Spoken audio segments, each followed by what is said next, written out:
rahmatullahi wa barakatuh. Wa alaykum salaam wa rahmatullahi wa barakatuh. Mwe bale kutimbika engendo yonna gye muvudde ne mutuuka. Mwe bale kutubeererawo Allah abaddizeewo ekisinga ekyo. Waliwo Hajjati Kulthum Muzaata. Wadde twayampongereko Hajjati. Hajjati Kulthum Akram. Soko je otole ku salaamu. Abagenyi baffe babuuzeeko batolere ku salaamu. Omugenyi waffe omukulu Supreme ffe twalookingira eri n'abagenyi b'ebitiibwa bwenna abali omwami wange yalasi omwami wange omulungi Sheikh Akram gumisituriza tola ku salaamu abantu abamu bakumanyi mbujjeko ne wanna n'abakyala mwenna nsanyusa nnyo okubalabako Hajjati webale okutegeka mukolo guno okwebaza Allah olw'ekyengera ky'ezzadde tusaba Allah akkirize Akiika yaffe kubanga mu butuufu omukisa ekisumuluzo si muno abaana ffe tewali kibayinza kwakiivinga n'oba n'ataniya amagezi nga tolina mukisa ku nsi tebikambulira bulungi era empowered negomba abakyala abakulu era nze badde sikusinkana nko naye nga nkumanyi era wangamba halonze Hajjati Mayanja seebuuza ate Hajjati Mayanja wawa namanya nti njogera naawe papa omwami waffe omu accent omwami waffe omu accent kubanga oba oyinamu omwami waffe olina omusanyusa n'omu accent Omwami waffe Akram. omwami nze Walaikum salaam wa rahmatullah. Abakyala balina ku ssente nga Hajjati Mayanja. Mulina okuba abaami bammwe n'obaga alhamdulillah. Assalamu alaikum wa rahmatullahi wa barakatuh. Alhamdulillahi rabbil alamin.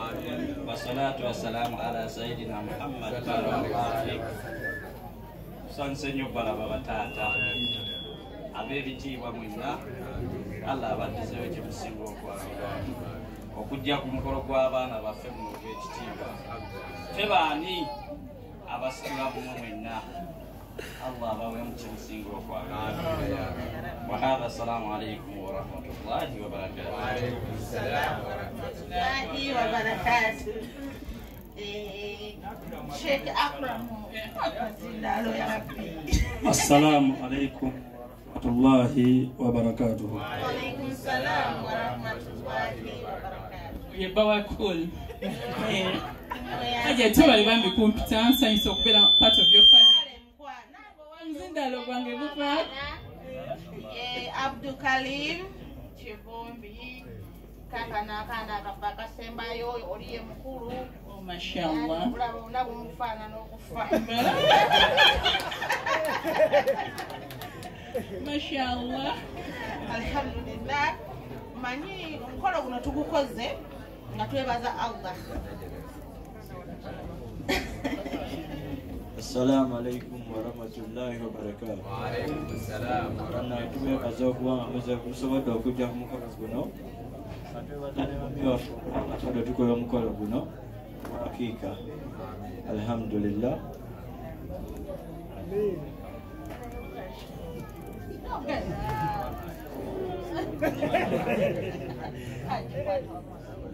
Assalamu alaikum.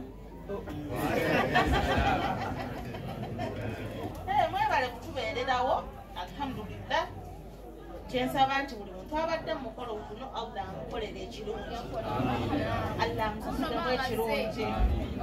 Taata bangambye afulumyeko wabweru ya Rabbi. Naye maama huyu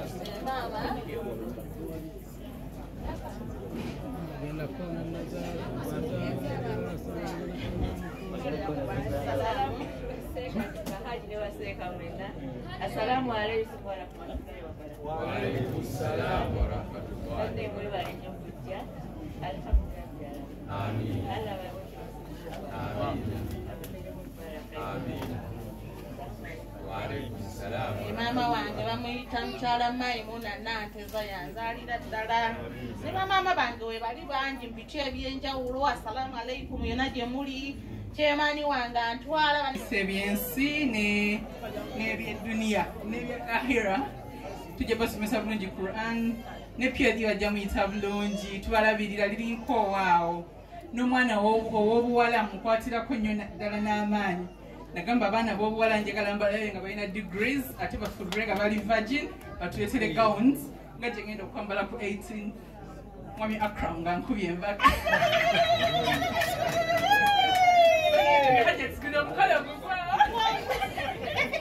nina okusanyukirako mwami Akram nga nkubye ki embaga kale bannange mikwano tweyanzeege baseeka abawalimu abasiraamu mwenna senga w'abaana Assalamu alaikum wa rahmatullahi wa barakatuh. Banna tweyanziza nnyo tweyanzenga bamasheki mwenna mu biti byammwe era tusiimye nnyo tusiimidde ddala mwebala okutuwa ku budde okujjako ku mukolo gwaffe guno alhamdulillahi.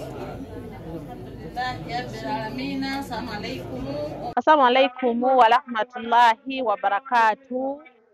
Bannange nebaza nnyo abagenyi mwenna abaze ku mukolo gw'abaana baffe nga tubasalira akiika abaana mu biti eby'enjawulo basheeki abawalimu bahaji mwenna mwebale kujja mikwano mwebalire ddala omugenyi omukulu Sheeki Ndiranga Sulaimani nkusanyukidde nnyo webale okumbeererawo Sheeki Mafu Sheeki Guugwa tusanyuse nnyo Hajjati Kulthum ne Bba we Akram bane mwenna mwebale kujja mikwano abagenyi bonna ab'ebitiibwa bamaama bataata bajjajja basenga abantu bonna abatuuze ab'oku kyalo buli muntu yenna asobodde okujja gy'avudde najja ku mukolo guno nsaba Allah amukole ki n'agwesa ekitiibwa nsaba Allah amuddizeewo kisinga okuba ekirungi alhamdulillah n'ekirala nkubiriza bannange abantu mwenna nga ddala oli mukyala musiraamu oli mwami musiraamu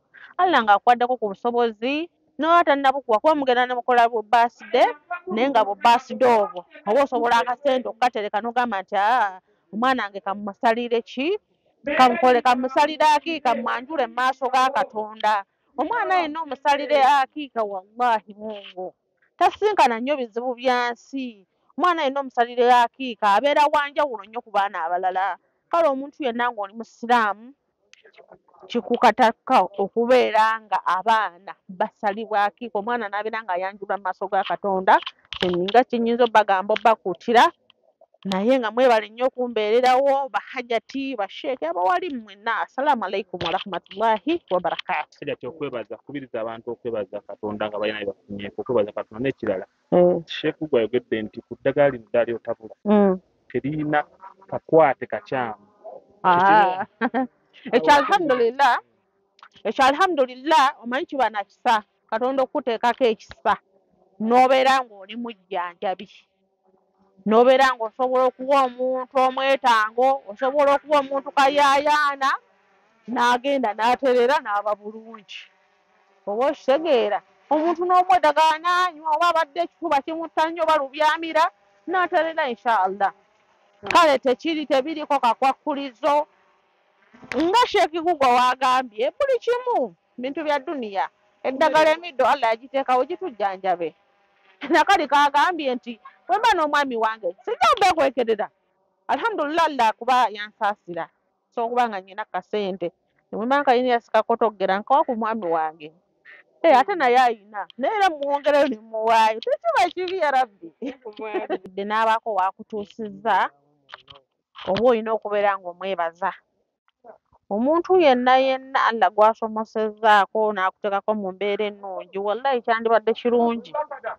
n'obeera nga omwebaza mu buli ango mu buli kadde n'obeera obanga osaala togwa swala n'obeera nga ate ng'oyamba nako manyi okuyamba kikulu omusiraamu yenna kati nkyogeranga ku mukufu abasiraamu buli wobeera ng'ogezaako okuyambayambako kwoyo aba alemereddwa ng'olina obwetaavu obusobola okuleka nga bumuyambayambako kiba kirungi nnyo kyongera ne riziki mu maaliyo naye ng'abantu mwenna Allah wabanga akuwadde kasente n'akuwa ku riziki abaana mubanjule eri Katonda mubasalira akiika shukuru bwe kityo bwe kirina okuba. Assalamu alaikum warahmatullahi wabarakatuh.